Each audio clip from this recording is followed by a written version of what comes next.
Hello, നമ്മൾ വീണ്ടും പോക്കിമോൻ്റെ എപ്പിസോഡുമായിട്ടാണ് വന്നത്. ഇത് 35ാമത്തെ എപ്പിസോഡാണ്.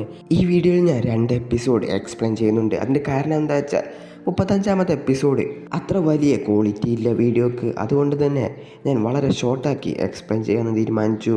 അതുമാത്രമല്ല, അതാണെങ്കിൽ ജാപ്പനീസ് ഡബ്ബാണ്, ഇംഗ്ലീഷ് ഡബ്ബല്ല. അപ്പോൾ വീണ്ടും പണി കിട്ടി. ഏതായാലും നമുക്ക് വീഡിയോയിലേക്ക് പോകാം. ഇന്ന് ഞാൻ 35ാമത്തതും 36ാമത്തതും ഈ വീഡിയോയിൽ തന്നെ എക്സ്പ്ലെയിൻ ചെയ്യുന്നുണ്ട്. അപ്പോൾ വീഡിയോ ഇഷ്ടപ്പെട്ട ലൈക്ക് ചെയ്യുക, അതുപോലെ സബ്സ്ക്രൈബ് കൂടി ചെയ്യുക. എപ്പിസോഡിന്റെ തുടക്കത്തിൽ കാണിക്കുന്നത് അവർ അങ്ങനെ സഫാരി സോണിൽ എത്തിക്കഴിഞ്ഞു. സഫാരി സോണിലാണെങ്കിൽ ഒരു വാർഡനുണ്ട്. അയാളാണെങ്കിൽ ഒന്ന് പറഞ്ഞ് രണ്ടാമതിന് തോക്ക് ചൂണ്ടിക്കാണിക്കും. ഈ എപ്പിസോഡിന്റെ പേരാണ് ദ ലെജൻഡ് ഓഫ് മിനിയു. ഈ സഫാരി സോണിന് പോക്കിബോളെ പിടിക്കണമെങ്കിൽ പ്രത്യേക പോക്കിബോൾ വേണം. അതെടുത്ത് കാണിച്ചു കൊടുക്കും ആശനും കൂട്ടുകാർക്കും ആ വാർഡൻ.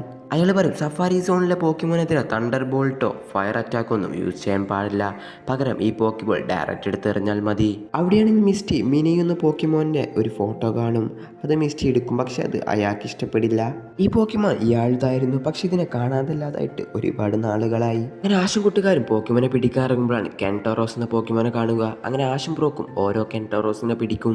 മിസ്റ്റി പറയും ശ്രദ്ധിച്ചും കൊണ്ടും പിടിച്ചു, കാരണം സഫാരി ബോൾ നമ്മുടെ അടുത്ത് വളരെ കുറച്ച് മാത്രമേ ഉള്ളൂ. ടീം റോക്കറ്റ് ആണെങ്കിൽ ഈ വാർഡനെ പിടിച്ച് ഭീഷണിപ്പെടുത്തി മിനിയുന്ന പോക്കുമാൻ എവിടെ ഉണ്ടാവുക എന്നൊക്കെ ചോദിച്ച് മനസ്സിലാക്കിയിട്ടുണ്ടാകും. അതാണെങ്കിൽ വെള്ളത്തിന്റെ അടിയിലാവും ഉണ്ടാവുക. ജെയിംസും മിയാവത്തും അങ്ങനെ വെള്ളത്തിന്റെ അടിയിൽ തപ്പിക്കൊണ്ടിരിക്കുകയാണ് ഈ പോക്കിമോനെ. എന്നാണ് ഈ പോക്കിമോൻ ജെസ്സിയുടെ അടുത്തേക്ക് കയറി വരിക. പെട്ടെന്ന് മിയാവത്തും ജെയിംസും പൊന്തി വരുന്നത് കണ്ട് ഈ പോക്കിമോൻ വെള്ളത്തിന്റെ അടിയിലേക്ക് പോകും. എന്നാൽ മിയാവത്താണെങ്കിൽ ഒരു ബോംബ് വെള്ളത്തിലേക്ക് ഇടും.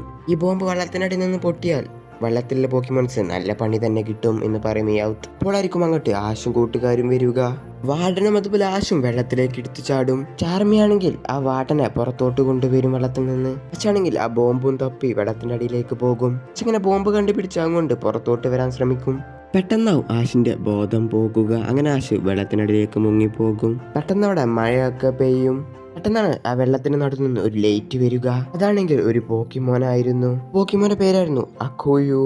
ഇതൊരു ലെജൻഡറി പോക്കിമോൻ എന്നൊക്കെ പറയും പോക്കിടാക്സ്. പക്ഷെ ആ ബോംബ് ടീം റോക്കറ്റിന് തന്നെ കൊടുക്കും. അങ്ങനെ ടീം റോക്കറ്റ് അവിടുന്ന് തെറിച്ചു പോകും, പൊട്ടിത്തെറിച്ച്. ഈ പോക്കിമോൻ ചെറിയ കുട്ടിയായപ്പോൾ ഇവിടെ വിട്ടു പോയതാണ്. പിന്നെ അയാൾ ഇപ്പോഴാണ് ഈ പോക്കിമോനെ കാണുന്നത്. അക്കുയ്ക്കാണെങ്കിൽ ഒരു കുട്ടി കൂടിയുമുണ്ട്. ഞാണെങ്കിൽ പ്രൊഫസർ ഓക്കിനാണ്. പ്രൊഫസർ ഓക്കിനാണെങ്കിൽ ആശു പിടിച്ച കെറ്റോറോസിനൊക്കെ കൊടുത്തിട്ടുണ്ടാകും. അങ്ങനെയാണ് എപ്പിസോഡ് 35 അവസാനിക്കുന്നത്. ഇനി നമുക്ക് എപ്പിസോഡ് 36 നോക്കാം. അപ്പം നമുക്ക് നേരെ പോകാം.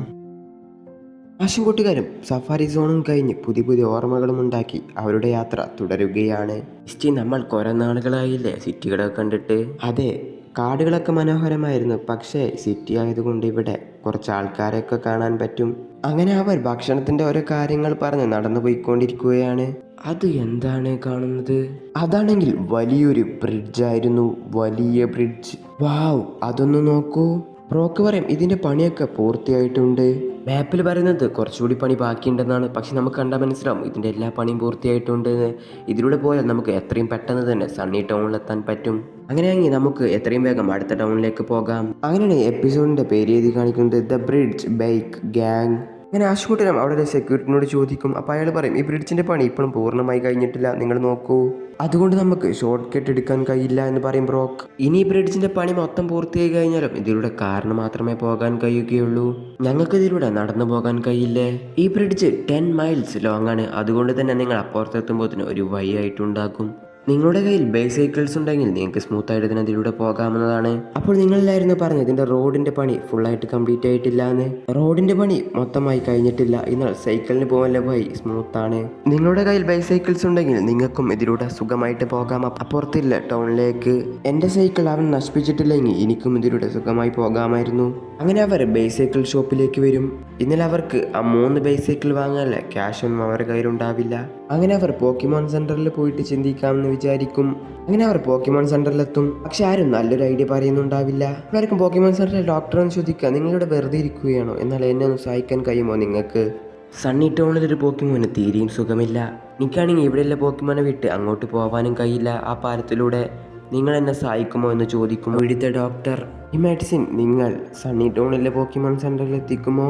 അതിൽ മിസ്റ്റ് പറയും ഞങ്ങളുടെ കയ്യിൽ ബൈസൈക്കിൾസ് ഒന്നുമില്ല. അപ്പോൾ ഡോക്ടർ പറയും അത് സാരമില്ല, ഞങ്ങളുടെ സൈക്കിൾസ് നിങ്ങൾ എടുത്തോ. അങ്ങനെ ഇവർ യാത്ര തുടങ്ങും. ബ്രോക്ക്, നീ സൈക്കിളിന്റെ പെഡൽ ചവിട്ടുന്നില്ലേ? പിന്നീട് കാണിക്കുന്നത് ടീം റോക്കറ്റിനാണ്. ടീം റോക്കറ്റിൽ മിയാവുത്ത് പറയും ഇപ്രാവശ്യമെങ്കിലും നമുക്ക് അവരെ പിടിക്കണം, അവരിപ്പോ ഈ പാലത്തിലൂടെ പോകുന്നുണ്ട്. അപ്പോൾ ജെയിംസും ജെസ്സിയും പറയും അവർ ഇപ്രാവശ്യം നമ്മുടെ കയ്യിൽ നിന്ന് രക്ഷപ്പെടില്ല, കാരണം ഇത് ഞങ്ങളുടെ ഏരിയയാണ്.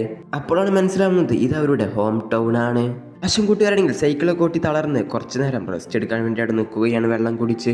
അവർ വീണ്ടും യാത്ര തുടരുമ്പോഴാണ് ബൈസൈക്കിളും കൊണ്ട് കുറച്ചു പേര് അവരുടെ അടുത്തേക്ക് വരിക. ആണെങ്കിൽ ആശിനും കൂട്ടുകാരിയും വളയും. ഇതിലൊരാൾ പറയും നിങ്ങൾ പോകാൻ വരട്ടെ, നിങ്ങളെ ഞങ്ങൾക്ക് നന്നായി ഒന്ന് പരിചയപ്പെടണം. ഇതിൽ നിന്നൊരു പെണ്ണ് വന്ന് പറയും ഞങ്ങൾക്ക് നിങ്ങളോട് ഒരു പോക്കിമോൺ ബാറ്റിൽ ചെയ്യണം. അങ്ങനെ ബാറ്റിൽ ആരംഭിക്കും. ഫസ്റ്റ് തന്നെ ആശും അതുപോലെ ബൈസൈക്കിൾ ഗാങ്ങിന്റെ ലീഡറുമായിരിക്കും.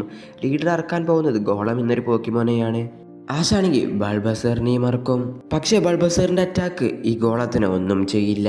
ഗോളമാണെങ്കിൽ ബൾബസറിനെ തിരിച്ച് അറ്റാക്ക് ചെയ്യും. അങ്ങനെ ബൾബസർ തോൽക്കും.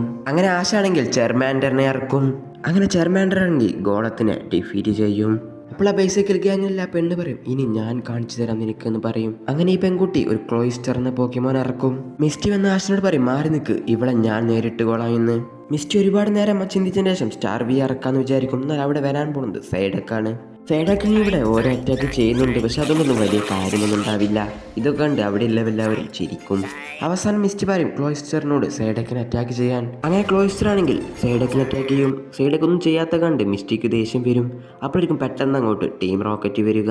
എന്നാൽ ബൈസൈക്കിൾ ഗ്യാങ്ങിലുള്ളവരൊക്കെ ആണെങ്കിൽ ജെയിംസിന്റെയും ജെസ്സിയുടെയും ഫാൻസ് ആയിരിക്കും, അല്ലെങ്കിൽ കൂട്ടുകാരായിരിക്കും. അങ്ങനെ ജെസ്സിയും ജെയിംസും കുട്ടിയായിരുന്നപ്പോൾ ചെറിയ ഫ്ലാഷ് ബാക്ക് കാണിക്കും. പിന്നെ ടീം റോക്കറ്റ് പറയും ഞങ്ങളിപ്പോൾ ചെറിയ കുട്ടികളൊന്നുമല്ല, ഞങ്ങളിപ്പോൾ ടീം റോക്കറ്റ് മെമ്പേഴ്സ് ആണ്, അതുകൊണ്ട് തന്നെ നിങ്ങൾക്ക് ഞങ്ങളെ സഹായിക്കാൻ കഴിയുമോ ഈ കുട്ടികൾക്ക് പണി കൊടുക്കാൻ വേണ്ടി. അങ്ങനെ പറഞ്ഞുകൊണ്ടിരിക്കുമ്പോഴാണ് പെട്ടെന്ന് തന്നെ അവിടെയുള്ള പോലീസൊക്കെ വരിക അങ്ങോട്ട്. അങ്ങനെ ആ ബൈസൈക്കിൾ ഗ്യാങ് അവിടുന്ന് മുങ്ങും. അതിന്റെ ബാക്കിൽ ടീം റോക്കറ്റും അവിടുന്ന് മുങ്ങും. അതിൽ ഓഫീസർ ജെനി ചോദിക്കും നിങ്ങളാണോ പോക്കിമോന് വേണ്ടി മെഡിസിനും കൊണ്ടുവരുന്നത്? അപ്പോൾ അവർ പറയും അതെ എന്ന്. അപ്പോൾ ഓഫീസർ പറയും ഞാൻ നിങ്ങളുടെ കൂടെ എസ്കോർട്ടിന് വരാം. അപ്പോഴായിരിക്കും ഓഫീസർ കോൾ വരിക. അതിൽ പറയും ഇവിടെ ഒരു ആക്സിഡന്റ് ഉണ്ട്, അർജന്റായി ഇങ്ങോട്ട് വരണമെന്ന്. അപ്പോൾ ഓഫീസർ ജെനിക്ക് അങ്ങോട്ട് പോകേണ്ടി വരും. അപ്പോൾ ആശ പറയും അത് സാരമില്ല നിങ്ങൾ പോയിക്കോളൂ എന്ന്. ഓഫീസർ ജെനി പറയും നിങ്ങൾ നന്നായി ശ്രദ്ധിക്കണമെന്നും. അങ്ങനെ ഓഫീസർ ജെനി അവിടുന്ന് പോകും. അങ്ങനെ ആശം കൂട്ടുകാർ യാത്ര തുടങ്ങുമ്പോഴാണ് അവിടെ വലുതായി കാറ്റും മഴയും ഇടിയൊക്കെ വരിക. പിന്നെ കാണിക്കുന്നത് ടീം റോക്കറ്റിനാണ്. ടീം റോക്കറ്റിനോട് സൈക്കിൾ ഗ്യാങ് പറയും നിങ്ങൾ ഞങ്ങൾക്ക് നിങ്ങളുടെ സ്കിൽസൊക്കെ ഒന്ന് കാണിച്ചു തരുമോ സൈക്കിൾ ഓടിക്കാൻ കഴിയുന്ന? ജെയിംസ് പറയും അതിനെന്താ, അതൊക്കെ ഞങ്ങൾ കാണിച്ചു തരാമെന്ന്. അങ്ങനെ ഈ പോക്കിമോൺ സെന്ററിൽ നിന്ന് അപ്പുറത്തെ പോക്കിമോൺ സെന്ററിലേക്ക് വിളിച്ചിട്ടുണ്ടാവും ഇവിടെ മെഡിസിൻസ് ഒന്നും എത്തിയിട്ടില്ല എന്ന് പറഞ്ഞ്. പെട്ടെന്നാണ് അവരുടെ മുന്നിൽ റോഡ് പൊങ്ങി തുടങ്ങുക. എന്താ വെച്ചാൽ ബ്രിഡ്ജിന്റെ താഴെയുള്ള വെള്ളത്തിലൂടെ ഒരു ഷിപ്പ് പോകുന്നുണ്ട്, അതിനെ കടത്തിവിടാൻ വേണ്ടി. ആശ പറയും ഇത് കാത്തു നിൽക്കാൻ നമുക്ക് സമയമില്ല, എത്രയും വേഗം അപ്പുറത്തെത്തിയേ പറ്റൂ. അങ്ങനെ അവർക്കാണെങ്കിൽ ടീം റോക്കറ്റിന്റെ സ്കില്ലുകളൊക്കെ കാണിച്ചു കൊടുക്കാൻ തയ്യാറായി നിൽക്കുകയാണ്. അങ്ങനെ ടീം റോക്കറ്റും ആശും ഒരേ സമയം തന്നെ ആ ബ്രിഡ്ജ് കയറാൻ തുടങ്ങും. പക്ഷെ അങ്ങനെ ഫസ്റ്റ് ജമ്പ് ചെയ്യും അപ്പുറത്തെ സൈഡിലേക്ക്. അതുപോലെ ബാക്കിൽ മിസ്റ്റിയും ബ്രോക്കും ഉണ്ടാവും. അങ്ങനെ ഒരു വിധത്തിൽ അവരവിടുന്ന് രക്ഷപ്പെടും ആശും കൂട്ടുകാരും. ടീം റോക്കറ്റ് ആണെങ്കിൽ വെള്ളത്തിലേക്കും വികും. പക്ഷെ അങ്ങനെ ആ സൈക്കിൾ ലീഡറിനോട് പറയും ഞങ്ങൾ മുന്നിൽ നിന്ന് മാറുന്നോ, ഞങ്ങൾക്ക് ഇത് എത്രയും വേഗം ആ സുഖമില്ലാത്ത പോക്കിമോൻ എത്തിച്ചേ പറ്റൂ ഈ മെഡിസിൻ. അങ്ങനെ അത് കേട്ടത് കൊണ്ട് തന്നെ ആശിനും കൂട്ടുകാരെയും ഇവർ സഹായിക്കാനെന്ന് തീരുമാനിക്കും. ആശിനും കൂട്ടുകാർക്കും ഇവർ എസ്കോർട്ട് കൊടുക്കും. അങ്ങനെ അവർ സണ്ണി ടൗണിലെ പോക്കിമോൻ സെന്ററിന്റെ അടുത്ത് എത്തും. അങ്ങനെ ആശ് ആ മെഡിസിൻ കൊടുക്കും ജെയ്സ്റ്റോയ്ക്ക്. മെഡിസിൻ അപ്പോൾ തന്നെ പോക്കിമോനിന് കൊടുക്കും. അങ്ങനെ പോക്കിമോൻ അസുഖമൊക്കെ ഭേദമാകും. മിസ്റ്റാണെങ്കിൽ അപ്പുറത്തിലെ പോക്കിമോൻ സെന്ററിലേക്ക് വിളിച്ചു പറഞ്ഞുകൊണ്ടിരിക്കുകയാണ് ഞങ്ങൾ ഇങ്ങോട്ട് വരാൻ കുറച്ചൊന്ന് വൈകിപ്പോയി, അതിന് നിങ്ങൾ ഞങ്ങളോട് ക്ഷമിക്കണം എന്നൊക്കെ പറഞ്ഞുകൊണ്ടിരിക്കുകയാണ്. അതൊന്നും കുഴപ്പമില്ല, എന്തായാലും നിങ്ങളുടെ എത്തി എല്ലാം ശരിയായല്ലോ, അതിന് ഒരുപാട് നന്ദിയുണ്ടെന്ന് പറയും. ആ സൈക്കിൾ ലീഡർ പറയും നീയാണ് ഓസുമാഷ്. മിസ്റ്റിയോട് ആ പെണ്ണും പറയും നിങ്ങൾ മൈറ്റി മിസ്റ്റി തന്നെയാണ്, എന്നാൽ ബ്രോക്കിനോട് ഒന്നും പറയില്ല, നിങ്ങൾക്ക് എന്നെ ഹണി എന്ന് വിളിക്കാം. ആശും കൂട്ടുകാരാണെങ്കിൽ ഈ ഇടിയും മഴയും കാറ്റും നോക്കാതെ തന്നെ ആ പോക്കിമോന് വേണ്ടി ആ മെഡിസിൻ കൊണ്ടുകൊടുത്തു. എല്ലാവരും ഇപ്പോൾ സന്തോഷത്തിലാണ്. അങ്ങനെയൊക്കെ പറഞ്ഞാണ് എപ്പിസോഡ് 36 അവസാനിക്കുന്നത്. അപ്പോൾ ഇത്രയുള്ള വീഡിയോ ഇഷ്ടപ്പെട്ട ഒന്ന് സബ്സ്ക്രൈബ് ചെയ്യുക, വീഡിയോ ലൈക്കും ചെയ്യുക. ആദ്യമായിട്ടാണ് ഞാൻ ഇത്രയും ലെങ്ത്തിലെ വീഡിയോ ഒക്കെ ചെയ്യുന്നത്. അപ്പോൾ ഇതിന് സപ്പോർട്ടൊക്കെ ഉണ്ടാവും പ്രതീക്ഷിക്കുന്നു. അപ്പോൾ ഇത്രയുള്ളൂ. ഇതുപോലത്തെ വീഡിയോ വേണമെങ്കിൽ തീർച്ചയായും കമൻറ്റ് ചെയ്യണം.